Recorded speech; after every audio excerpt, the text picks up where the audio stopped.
Good afternoon, doctors. On behalf of Hetero Healthcare, I, Dr. Prashant Khandparkar, welcome you to this webinar on pediatric allergic rhinitis and comorbid disorders. As you know, doctors, at Hetero, we market products in multiple therapy areas like in gynecology, pediatrics, dermatology, orthopedics, pulmonology, etc. We have very strong R&D support and we have developed many unique formulations keeping patient benefit in mind. Our endeavor is always to improve patient compliance and ultimately clinical outcome. We have developed headset patches for better patient compliance for NC treatment. At Fraser Division, doctors, pediatric gynecology is an important therapy segment for us. We market antihistamine bilastine for various allergic disorders and in combination with montelukast for allergic rhinitis. As we know, doctors, allergic rhinitis and asthma are often comorbid conditions. In fact, the title in one of the articles says that allergic rhinitis is the ghost diagnosis in patients with asthma. To speak more about pediatric allergic rhinitis and comorbid conditions, we have with us today Dr. Pramod Jog. Zog is MD/DN with Pediatrics, FIAP, FIC, MCH. Sir is Professor of Pediatrics, DY Patil Medical College, Pune, President IAP 2016, SC member International Pediatric Association 2016 to 19, Chairman IAP Advisor Committee on Immunization 2015 to 17, Senior Consultant UNICEF and Chief Editor Types of Pediatrics. Sir is member Pediatric COVID Task Force, Government of Maharashtra. Welcome, Dr. Pramod. Over to you, the intersection. Thank you. Thank you, Dr. Prashant, for this introduction to the speaker and introduction to the topic. And today we are going to discuss about allergic rhinitis and the comorbids. And I'm sure you are able to see my screen. Prashant, is the screen visible? Yes, very much. Am I audible? Yes. Okay. Yes, very much. Thank you. Okay, so yes. Go ahead, doctor. Basically, what one should remember is that this term allergy is now very, very commonly used. In 1906, there was one gentleman, Clement, and his surname was Pirke, and he was a Viennese pediatrician, and he coined this term, and it has two terms, allergos. So there it was, the meaning was a different kind of an action. Suppose if I speak to somebody, his response will be of one particular nature. Suppose if I speak in very sweet and kind words, his response will be good. But there may be some other person who may not like my sweet speaking behavior. So that's a different kind of reaction. So the allergen may be the same, but some person may not react to it. Some person may react to it differently. And initially, this immunity and hypersensitivity were two different concepts. Later on, the concept changed. And now we understand that whenever we say allergy, it is an exaggerated response of the immune system. Okay. And there are various manifestations of allergy. It could be in the form of rhinitis. In a small little child, it could be related to the food allergy related to the cow's milk. Or later on, it could be eczema, which can manifest on the face. Later on, it could be allergic rhinitis, about which we are going to discuss today. Later on, the same child may have asthma all throughout the life. And of course, various manifestations of allergy could be seen. So we are going to discuss this allergic rhinitis today. And I thought it will be better that we see certain cases to begin with. So this is number one, where she is Varshini, she is 11-year-old girl and has recurrent cold since last 6 months. And she has paroxysmal sneezing more than 50 times in few minutes. I remember in my childhood, there was one neighbor, who literally used to wake all us up because of this sneezing. In the morning at 5:30, he used to start sneezing until 6:30. By the time we finished all our preparation for the school, his sneezing would stop at 6:30. So this was a typical case of allergic rhinitis. And remember, some of these patients, now in this child, this Varshini, the symptoms worsen in the month of August and September. Okay. That is a seasonal problem, isn't it? And then this is seasonal allergic rhinitis mostly. Okay. Of course, we will try to find out whether it is viral or whether it is something else. Another case, she is Sejal, 4-year-old girl with cough and cold, which is off and on, but almost persistent for the last 3 weeks. but there is fever and headache for the last 4 days. This is different. And the cough is more in the lying down position. Okay. So what it could be? Now, most of our esteemed listeners, they know that whenever there is such a problem, it could be sinusitis, which could be infectious. Okay. And then this is Shaurya. He's a 5-year-old boy with history of cough, cold off and on for the last 3 months.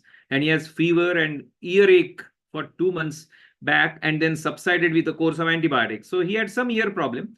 However, the cough and cold are not ready to disappear. So it's always there. That means at the background of this ear problem, there is cold and cough.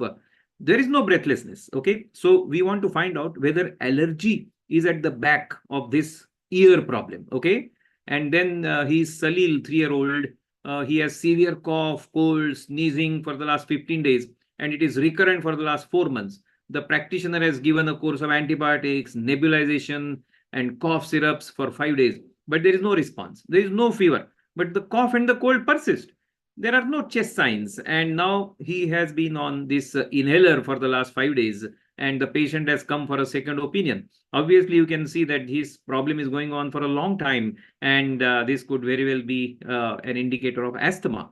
So, looking at all these 4 cases, we now understand that patients come to us with common symptoms of recurrent cough and cold. Symptom is same, but there are some additional points, okay, which are different in each patient. So in one of the patients, it was the fever and headache and problem which worsened on lying down. In another one, there was some ear problem. In another one, there was some asthma-like picture. So these confusing symptoms should be dissected out and they should be analyzed. And that's the importance of taking a careful history and examination. So we want to differentiate whether it is allergic rhinitis or infectious rhinitis. That means the common cold. That means one person in the house has fever and cold and cough. The second one gets it, children get it, the parents get it, grandparents get it. That is our infectious rhinitis because of rhinovirus and so many other viruses. Okay. It could be sinusitis, which could be allergic or viral or bacterial. Okay. Or there are some children who have adenoid hyperplasia. Okay. And otitis media. Sometimes these problems are infectious with underlying allergy. And there could be allergic rhinitis alone or as a comorbid with asthma. Remember, 80% of the asthmatics have allergic rhinitis as a comorbid. Comorbid means the associated morbidity, associated problem. So many of us, they treat asthma with bronchodilators, inhaled medications, and so on and so forth. But the child doesn't show good response. The asthma is not controlled simply because the underlying allergic rhinitis is not treated. So we have to treat the problems accordingly. Okay. So there are symptoms which are suggestive of allergic rhinitis, which all of us must know. This is basic. So 2 or more of these symptoms for more than 1 hour on most of the days is highly suggestive of allergic rhinitis. So the child has a runny nose, which is watery. That is watery rhinorrhea. There is sneezing, particularly paroxysmal. That means the child sneezes. Again, after some time, the child will sneeze. Nasal itching. So the child will say that there is itching at the nose and there is nasal obstruction, nasal blockage, particularly in some children, which is worse at night. Okay. So 2 of these for more than 1 hour on most of the days constitutes what is called as suggestive symptoms of allergic rhinitis. But there are some symptoms which are usually not associated with allergic rhinitis. Suppose if the symptoms are only on one side of the nose, unilateral symptoms, only nasal obstruction, but no runny nose, mucopurulent rhinorrhea. That means the discharge from the nose is mucopurulent. As I told you in one of the cases, there is thick mucus and posterior rhinorrhea and no anterior rhinorrhea. That means when the child lies down, the child will have discharge and he can always experience it as something falling back as a post-nasal drip. Okay. And then some children who have pain or recurrent epistaxis and anosmia, they are the ones which are not associated with allergic rhinitis. And some of these chaps need to be referred to an ENT surgeon. Okay. So let us quickly revise as to how we differentiate common cold from allergic rhinitis. It's very simple. So if the cold lasts for a week, it's common cold. Usually there will be fever, constitutional symptoms like, fever, headache and body ache, and the nasal mucosa will be red and they won't respond to antihistaminics to a great extent. Okay. And as I said, the family members will be affected, all the family members. Okay. In allergic rhinitis, the cold will be for a longer time. Okay. More than 10 days. There won't be fever, but signs of allergy will be there. As I told you, some of these signs like nasal itching, the child will show allergic salute. I will show you some nice pictures. And the nasal mucosa will be pale. Okay. And they will respond very well to antihistaminics. And all the family members won't be affected because this is specific for that particular child. So there are some symptomatic clues beyond the nose. It's not that everything is in the nose. So there could be associated ocular allergy. So there will be watering of the eye, itching of the eye, redness of the eye. This is allergic conjunctivitis. Okay. So many children have allergic rhinoconjunctivitis. That means rhinitis plus conjunctivitis. There is eczema, which is, like atopic dermatitis. As I told you, there could be involvement of the face, the some of these extensor surface of the forearm and others. And then fullness of the ear and palatal pruritus. So many times you must have experienced after cold, many times you feel like as if something is, itching on the palate. So all these are associated symptoms. And then the symptoms of the comorbidities, like in sinusitis, there will be headache, bad breath, and cough in lying down position. Okay, our teacher always used to tell us that those who have sinusitis, they won't get any bad smell, but the person in front, he will get a bad smell from that person. Okay, and then there will be OSA, that is obstructive sleep apnea. Those adenoids which are enlarged, they will create the problem, and the child will have snoring, mouth breathing. The mother will say that at night he sleeps and the mouth is always open and snores. Okay, and there is hypernasality of the voice. And then if there is involvement of ear, there could be otitis media with effusion. And as I told you, the asthma could be uncontrolled. So the four major symptoms of allergic rhinitis, these are called as the cardinal symptoms, major symptoms. They are sneezing, itching, rhinorrhea, and congestion. Okay, and allergic rhinitis is a chronic condition. It's a chronic inflammatory disease. Okay, of the nose, which is induced by IgE mediated inflammation. What happens when an allergen enters? For example, a pollen from the tree. If it enters from the nose, it will induce some antibody. The pollen is an allergen. The antibody is IgE. Okay. In the beginning, there is only sensitization. Okay. So, like in the house, the newly married daughter-in-law comes home and the mother-in-law is waiting. She gets sensitized. Now the daughter-in-law has come late. Okay. First time she doesn't say anything, only sensitization. After 2 days, again comes late. Okay. Again, IgE mediated problem. These two IgE antibodies now will be together bound by the antigen. So when the pollen irritates or acts as an allergen again for the second time, these IgE antibodies, they are joined together, and then there is response from the mast cells in the form of release of histamine. And this histamine is the one which is responsible for most of the symptoms. I will tell you again. So remember, it's a chronic inflammatory disease induced by IgE. And this is after exposure to the allergen. Okay. What gets exposed to the allergen? The mucous membrane of the nose. Okay. And that's why all those symptoms which are seen are related to the nasal mucosa. Roughly about 5 to 25% children are affected with allergic rhinitis.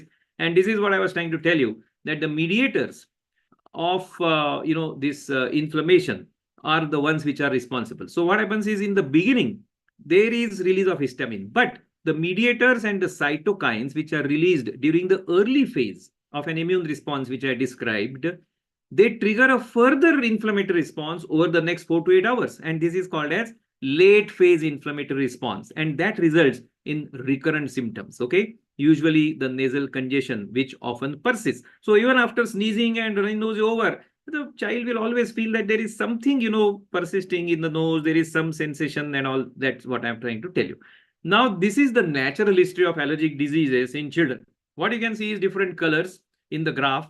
You can see that in the beginning, in the first 6 months of life, many children, those who have cow's milk intolerance or cow's milk allergy, you can see the red color. It is in the beginning. Later on, it subsides. You can see the green color, which shows that there is eczema. So this child in the beginning will have, some rash on the body. This will be eczema, which also will settle.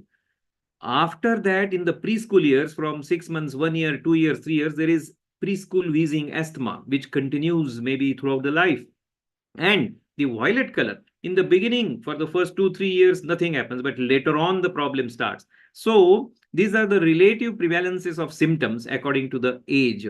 And many children can have more than one symptom at the same time. Okay, so the same child might have eczema and he can have asthma. He can have eczema and rhinitis. So this is the concept of what is called as allergic march. That means as the child increases in age, progresses in age, these problems are seen. So whenever you come across a child who is having cold for a long time, many times what happens, the antihistaminics are given, the child feels little better, but again the child comes, again he receives antihistaminics and the problem goes on. So you have to ask for clear things. Runny nose, where there is clear watery discharge, where there is paroxysmal sneezing, that means the sneezing occurs at 6 a.m., 7 a.m., 8 a.m., nasal itching, associated nasal block, and I told you associated problems with the eye, atopic eczema, asthma, and family history of allergy. Whether there is anyone in the family who has a similar problem. Okay. And you have to examine this child for allergic signs. So I will just show you some pictures. So there is itching of the nose. So you can see this child who is having itching along with rhinorrhea. You can see allergic shiners. You can see that below the eye, there is some blackening. You can also see a transverse crease on the nose because of repeated itching. This particular child has a crease on the nose. This is called allergic salute, as if the child is giving a salute to all of us. So this is allergic salute when the child is trying to have his own mannerisms. See, everyone after having a runny nose has his own mannerisms. So we will try to deviate the nose to one side, put our hands to the nose, so many things. Okay, so these nasal symptoms are grouped into different groups. These are main two groups. Some of them have runny nose. So they have sneezing, runny nose, and watery anterior rhinorrhea. Anterior means from the anterior part of the nose, nasal itching, and conjunctivitis. These are the ones who have a problem all during the day and they are better at night. But there are some who are called as blockers. They have little sneezing, but they have a thick mucus, severe congestion, and they are worse at night. And medicines also are different, and different medicines have different mode of action, on the runners and the blockers. In general, antihistaminics are useful for the sneezers and the runners. And there is a classification which is very famous called as area classification. Okay, so this is related to allergic rhinitis, and you can see that there are 4 different groups. Remember the figure 4.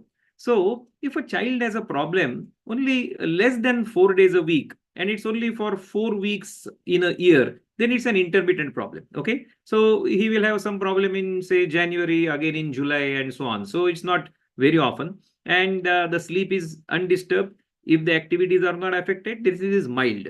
So some children will have mild intermittent problem.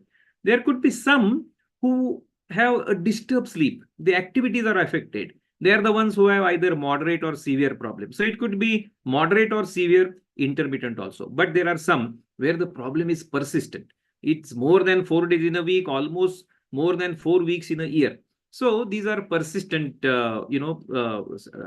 patients who have allergic rhinitis. So you can have different groups like mild intermittent or moderate intermittent or severe intermittent, or there could be mild persistent or severe persistent. So you can have different combinations, and depending on that, the management may differ. This is a small little algorithm just to guide you.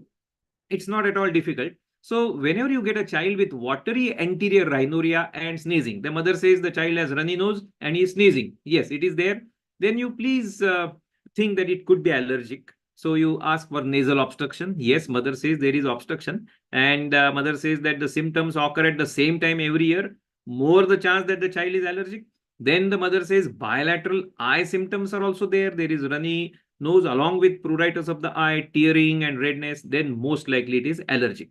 So you confirm the diagnosis by some tests. On the other hand, if there is no anterior rhinorrhea and no sneezing, then the patient is unlikely to be allergic. So you ask whether it is a postnasal drip.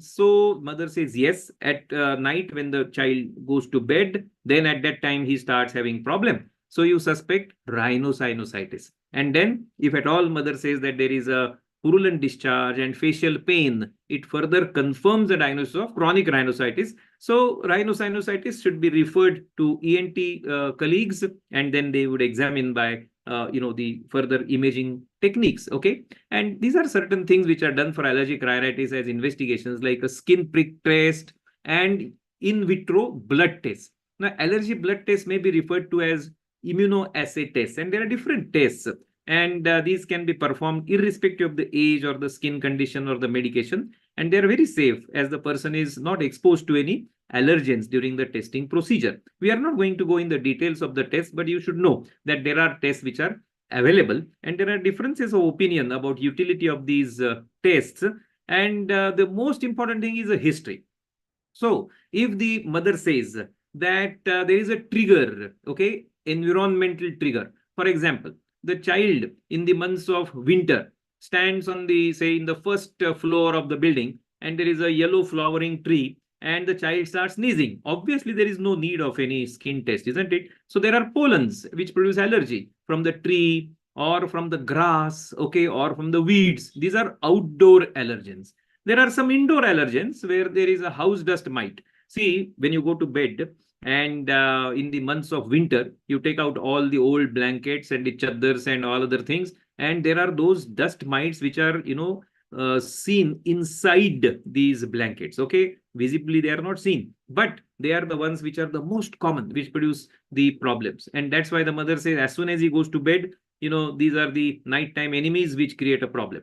Then there are fungal molds. Many times, the fungi in the house at the walls, when the walls are wet and humid, the fungi grow. Then the pets, like the dogs and the cats, they are the ones who are, bringing along with the dander, the hair, the various allergens are there. So pets are very common, and cockroaches. We have seen so many housewives. Once, they see the cockroach, they will just shout. The husband runs from wherever he is, and then he will crush the cockroach. Remember, the biggest mistake is to crush the cockroach, because the allergens released after crushing, they will fly off and they will create more problems. So never crush a cockroach. Remember that. So these are indoor, triggers, and you should be aware. These are the most common. There are many others, and you have to take care of all these, like the agarbattis, in the evening when the grandfather starts the puja, at that time some children, they start sneezing. Okay, the routine of the children these days, at some places and some cities, the child is, being dropped to the school by the father. He is standing in front on the two-wheeler, and the truck which is in front is emitting all the gases. The child is allergic to that. In the school, again, some allergen on the playground. After coming back, again, some allergen in the house. So there are various things which are creating problem all during the daytime. And then there are irritants. So cigarette smoke, or the smoke from the mosquito coil, or cooking fuels, or air pollution. Most of these are non-living things. Okay, they are the ones which are called irritants. So whenever a father is a smoker, we tell him to go outside the house and then have the smoke. Of course, smoking should be avoided, but if he has an intense desire to smoke, let him go outside and then smoke. Okay, it is said that mosquito coil, the one which releases the gas, or that also is a potent allergen. So all these environmental triggers are to be avoided, and that is the most important part of management of allergic rhinitis. And then come the drugs. So there is a stepwise approach. So I told you, there is a chap who has a mild intermittent problem. Okay, then the second generation H1 antihistamines or the leukotriene receptor antagonists are the best. Okay, if there is severe intermittent problem, then these are the intranasal steroids. INS is the short form that I have made for you, along with leukotriene receptor antagonists. Okay, so the management is in a stepwise manner. So you can see the blue square, which is or the rectangle which is seen on the left side. There is a problem which is mild intermittent, where we have written that second generation non-sedating H1 antihistamines or the leukotriene receptor antagonists are to be given. This is mild problem. So when you're required, you give them. Okay, of course, along with allergen and irritant avoidance. But as the severity increases, you continue with these non-sedating antihistamines along with allergen avoidance, and then you have to add intranasal steroids along with that, along with LTRA. There are some specific indications where we use leukotriene receptor antagonists. So you can see that from mild intermittent, then moderate intermittent, mild persistent, and then moderate persistent, slowly and gradually the treatment changes, and intranasal steroids take the upper hand as the severity increases. So If you see in the mild persistent variety, you will have the second generation antihistamines along with allergen avoidance. Severe persistent, you will have second generation with leukotriene receptor antagonists plus intranasal steroids, allergen avoidance, and then allergen specific immunotherapy. Okay. So now looking at the oral H1 antihistamines, there are some first generation oral antihistamines. Now, chlorpheniramine maleate, diphenhydramine, promethazine, all these, they produce drying of secretions, they produce drowsiness, they have anticholinergic side effects, they impair the cognition. Next day, the child simply cannot understand what's going on in the school, and they should not be used in the management of allergic rhinitis. The second generation antihistamines, like cetirizine, levocetirizine, fexofenadine, etc., they are the preferred drugs. They do not produce drowsiness, they have minimal side effects, and they are safe for a long-term use. Okay. And the topical antihistaminics, which are delivered by the nasal spray, they are also used. They have a quick action in minutes. However, they have a bitter taste. They produce some irritation, drowsiness, and they can be used above 5 years. Okay. So azelastine is one which is used in the form of a spray in the dose of 1 to 2 sprays once in a day. And about montelukast, which is a leukotriene receptor antagonist, it is recommended for all the severities of allergic rhinitis, and it is useful for allergic rhinitis with asthma in particular. And it is safe for long-term use. The dose is 4 milligrams up to 5 years, 5 milligrams between 5 to 10 years, and 10 milligrams above 10 years. And fixed dose combinations with H1 antihistaminics are usually to be avoided. But in case if there is asthma along with it, then you can use. Now, intranasal steroids is the first line therapy for moderate severe allergic rhinitis. These are the blockers. Okay. As I told you, different medications have different role. So effective against all symptoms of allergic rhinitis, including congestion, sneezing, itching, rhinorrhea, and eye symptoms. It's the most efficacious medication available for allergic rhinitis, and the onset of action is 5 to 7 hours of dosing, and maximum efficacy requires up to 2 weeks, and 100% appropriate for nasal blockers. And the quality of life score improvement with the intranasal steroids is better than oral and topical H1 antihistaminics. Remember, you have to choose the intranasal steroids with low systemic bioavailability. That means you use the intranasal steroids, but if they are absorbed, then it's of little value. That's why you have to choose properly between mometasone furoate, fluticasone furoate, fluticasone propionate. You have to avoid beclomethasone and triamcinolone. And remember that there are negligible side effects even after long-term use, and compliance and technique should be checked. Remember, when you want to use the intranasal steroids, you have to clear the nose of different secretions, then insert the nozzle into the nostril, and the spray has to be directed laterally away from the septum towards the ear. For example, I always give the example of James Bond. In our college days, we used to see those movies. Now, James Bond is not seen anymore. But then if I hold the revolver in the right hand, then the direction of the revolver should be to the left side. Okay. So use the right hand to spray the left nostril and the left hand to spray the right nostril. Why? Because the spray has to fall on the inner side of the lateral part of the nose, inner side of the lateral part. Okay. So remember that the direction of the spray has to be very, very important. And then there are intranasal decongestants like xylometazoline, oxymetazoline. They are effective in nasal obstruction, but they have to be used only for a short term. They do not improve the nasal itching. And of course, prolonged use can, ultimately lead to tachyphylaxis. That means the same dose will not produce the desired response. And then there could be rebound congestion. Okay. The oral decongestants are not recommended. As I told you, there is something called immunotherapy, which is also called as allergy vaccines. It modifies the underlying cause of allergy. So it's either short-term or long-term benefit with that. And there is a sustained effect even after treatment withdrawal. Okay. And it's useful whenever there is allergic rhinitis and asthma. But the prerequisite is an allergy skin test. So if there is the test which is showing some positivity, then only it is to be used. Okay. So it is basically indicated for moderate or severe persistent allergic rhinitis, then inadequate response to the medications.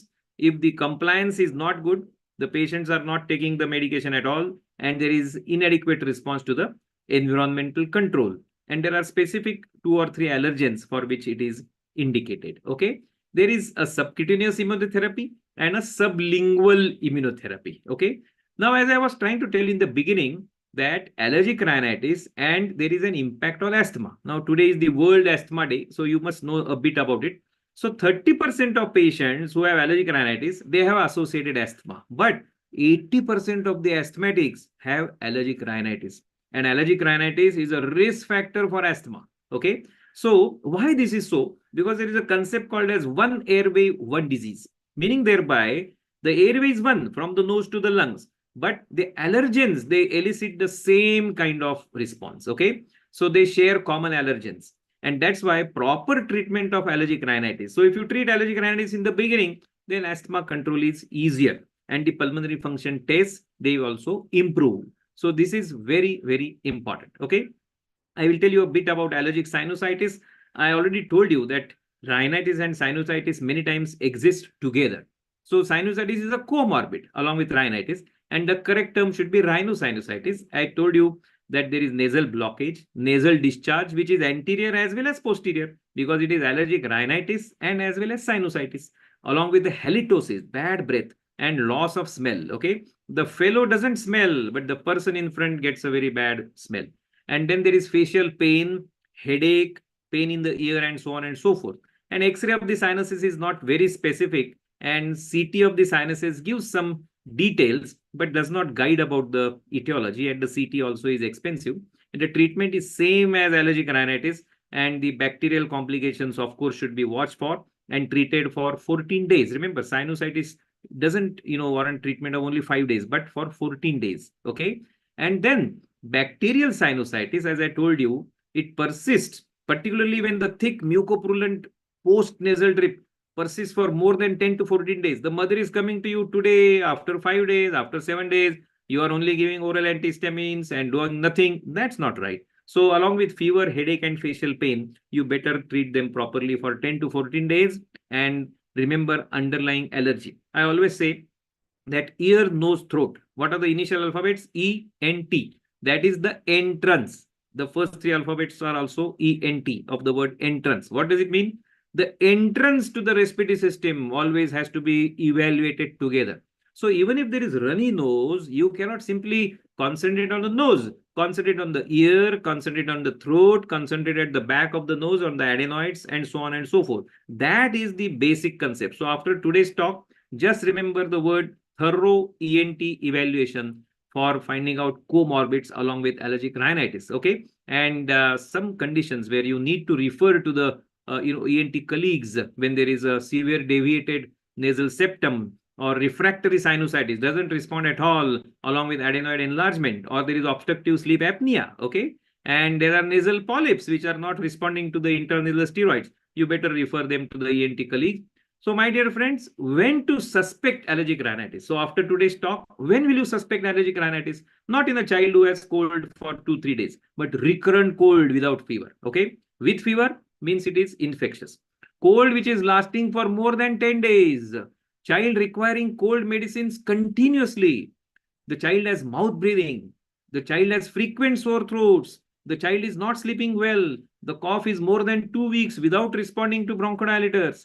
There is atopic dermatitis, and there is recurrent sinusitis with headache and loss of smell. So remember all this. So when a child comes now from today evening OPD onwards, you are going to keep this checklist in front of you and ask your receptionist or maybe yourself to find out whether any of these are associated with allergic rhinitis. Okay. So with that, look out for cardinal symptoms, which I told you: rhinorrhea, itching, sneezing, and nasal block. Watch for the comorbids: asthma, ocular allergy, adenoid hypertrophy. Rule out or treat the infections and use the second generation antihistamines, leukotriene receptor antagonists, and the intranasal steroids depending on severity. And the treatment of allergic rhinitis will improve the asthma control. And in some cases, you may need specific immunotherapy. So with that, I'm going to thank you, but I'm going to speak a bit about this rose.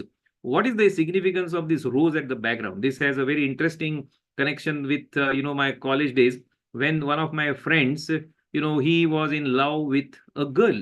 And then on the Valentine's Day, he went to her and offered a red rose But as soon as she smelt it, she started sneezing because she was allergic to the pollens inside. And that reminds me, all of our colleagues and myself, we started laughing. That is because she had allergic rhinitis. And this fellow, later on, he wanted her to come to the Chinese restaurant and give Chinese food. There also, he offered the Chinese food and she got Chinese restaurant headache.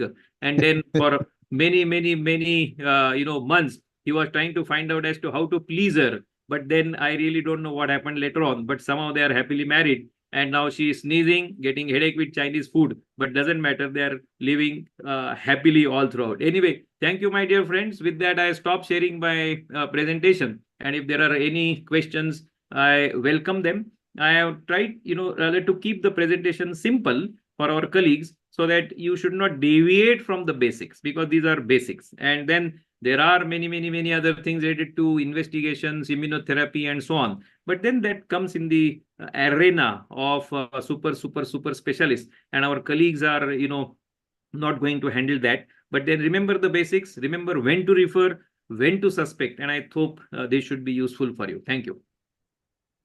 Sir, thank you very much for this wonderful presentation.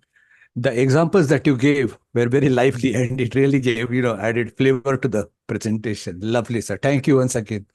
And we had ultimate clarity about. I like the thing. ENT is the entrance to the. I mean, it's a well said thing. We never realized that. Doctor, how common is allergic rhinitis in our country itself?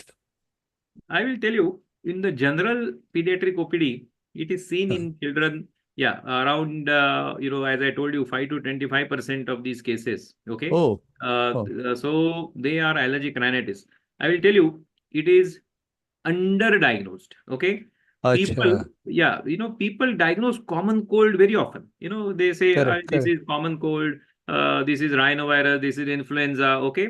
But when the child keeps on coming for 5, 7, 9, 10, 11, 12, 15 days, they don't suspect allergic rhinitis. That's why, remember, it is always underdiagnosed. So diagnose Correct. it properly. That's why I told you all those, conditions where you should suspect allergic rhinitis. Okay. That's very important. And I will tell you a very simple trick to diagnose it. Asthma. The child will sleep at night, but he will wake up coughing. Okay. At 4 o'clock, 5 Oh. o'clock, he starts coughing. Okay. That is asthma. But if he gets up and after getting up, he starts sneezing, that is allergic Oh. rhinitis. Okay. Very simple. So Correct. asthmatics will get up, they will wake up coughing. But when a child gets up and starts sneezing, that is, allergic rhinitis. So our colleagues can Clear remember cut. it in very simple words. Yes. Yes. And in which, generally, what age group, it starts manifesting? I will tell you, earlier we used to have these children manifesting after 3, 4 years, 5 years, Okay. okay, 7 years. But Oh. now the allergic rhinitis has, come little earlier in age. Now, even Acha. at the age of 2 years and even younger, they have, this allergic rhinitis problem. And many times we have to ask parents to use this intranasal steroids at a very young age also. Okay. Correct. Yeah. So the Possibly they age are. is, yeah, age is coming little getting preponed. But then in Mhm. general, they start getting it after 5, 6, 7 years, and then it continues. You have seen so many who continue to have Yes. sneezing and uncontrollable sneezing, and then they're somehow or the other allergic to something or the other. Okay, so they are allergic to the pollens, as I told you, so many things in the house, and the pets also. Now, children, they are many times very fond of having a dog in the house or a cat in the house. Correct. Remember, if you want to have a pet in the house, dog is always better than cat. That is because the Correct. Cat cats, dander is yeah, worst. yeah, no, the urine from the cats, the dander from Acha. the cats is highly allergenic. And, Acha. if he creates a problem, somewhere, in the house, you will have a lot of problems. So I always say that Correct. you better have a dog rather than a cat. Of course, both of them can create a problem. And many Yeah. times, jokingly, I tell my colleagues that in the bedroom, all the pets except the husband should be out. Okay, so that's only in a jovial vein. But then all the pets should be out of the bedroom because they will create a problem. And children love to sleep with the Absolutely. Pets cats and and the the dogs, pets. and there is very common. The ones that I told you are very common. Now, another thing is, Correct. cleaning the house with a broom. If there is someone in the house jhadu lagana, we clean it with the broom, no? So that makes uh, the allergens fly off in the air. oh, So if correct, there is someone who is having an allergic rhinitis with allergens, then you have to do the wet mopping. Okay, only wet mopping, correct, correct, so that correct, these correct. allergens do not fly off. I told you the father should go Correct. outside and then smoke outside, not Smoke. inside, Correct. because Correct. the Correct. smoke from the cigarettes also elicits so many problems. Yeah, that's, yeah, yeah, Yeah, yeah. there are many Possibly, allergens. Yeah. yes. The commonest allergy in our country could be animal, I suppose, No, in or addition, that dust mite which I told you, smoke, dust uh, mites. Yes, that is dust always mites. hidden in the blankets and the chaddars and the bed sheets. Yeah. So it is better that all these are dried up. These dust mites Mm. immediately go, but then you have to put the bed sheets in the hot sun. Okay, Correct. Correct. beginning Correct. of Correct. winter, Correct. so that these dust mites they disappear, and then you can start using them. Okay, then You're sometimes right. the Right. woolen clothes, the silk, so many things are there. And in fact, in our textbooks long back, it was written that anything and everything under the sun, including the sun itself, Including the sun. can produce Yes. Yes. allergy. Yes. I Yes. am sure you Correct. also have Correct. read this Correct. sentence. Yes. So, Yes. Yes. It's very yeah, well. of course, what I elicited was the common things, like, then perfumes, the husband Correct. feels that, my wife will be very happy with this new brand of perfume, but then she starts sneezing. I told you that boy Yeah. who gave the rose flower, he had also tried the perfumes, to which he started sneezing, and the Chinese restaurant headache. So, I'm of course just trying to tell you, these are common Yeah. things Yeah. which, Yeah. But create a makes problem. a point. Yeah. Correct. Correct.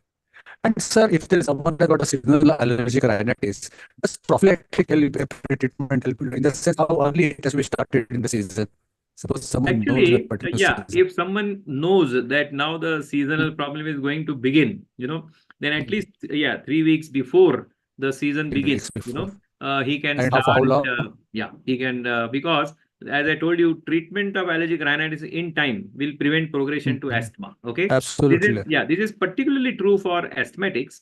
And, many times before the onset of rainy season, before the onset of winter, many times we tell them, okay, there is a place for this therapy also.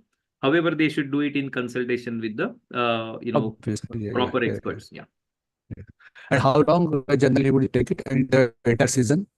Actually, 3 months therapy Should be is there. Yes. required. Yeah. Many times, of course, Yes. Yes. Yes. it may be required longer, but then 3 months is something which is okay.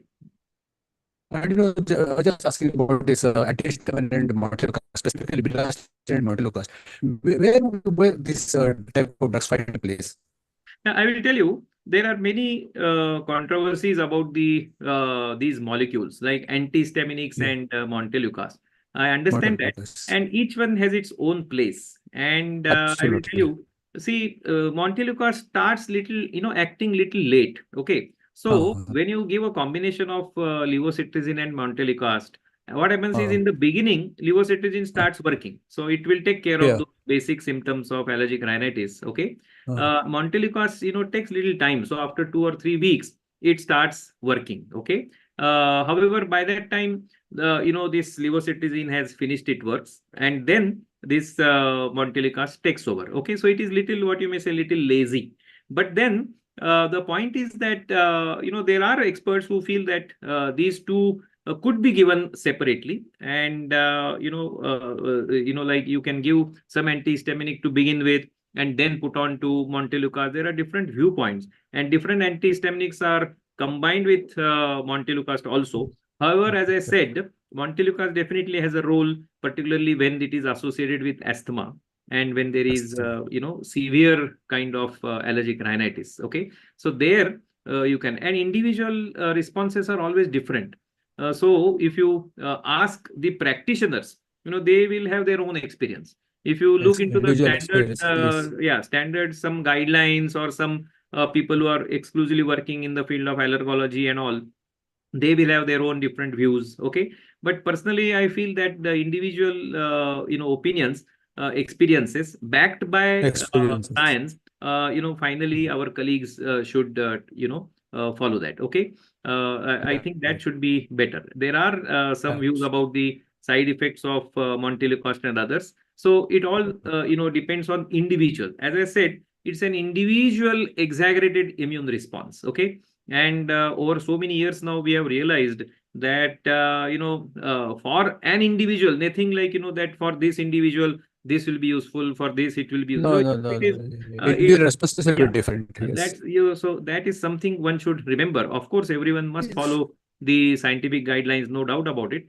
But then, it is better Yeah. to evaluate the child in total, put him in the proper perspective in the classification which I told you, find out the Yeah. associated comorbids, and then take a proper decision. Yeah. Even your antihypertensives, I mean, individual responses vary for different drugs. Yes. Yeah. Yes, yes. Yeah. Even in case of management of Yeah. fever, mother says, so he doesn't Correct. respond to paracetamol. Sir, he doesn't Correct. respond to ibuprofen. Sir, I have to Correct. give this medication definitely. Only then the fever comes down. So many Correct. Correct. individual differences are there, which we Absolutely. should respect. However, the scientific recommendations should remain the supreme. There is no doubt about it. But Right. then, Right. it's always better to assess the child in total. Okay. And then Absolutely. with a Absolutely. complete diagnosis, one should take the decision. Yeah. Right. Thank you so much, doctor. Thanks for these wonderful insights. I also take this time to thank all the doctors who took time from the busy schedule and commitments and attended this session. Thanks, marketing team Hitro, for conceptualizing and organizing this webinar. And as you all agree with me, this type of program, it is important for have excellent coordination with the field. Thank you, field personnel of Hitro, for super coordination. Last but not the least, let me thank IT team Hitro for your support and guidance in all technology-related matter. Once again, thanks all of you and wish you a very good evening. Thank you. Thank you. Signing off. Thank you. Thank you. Thank you. Thank you. Thank you.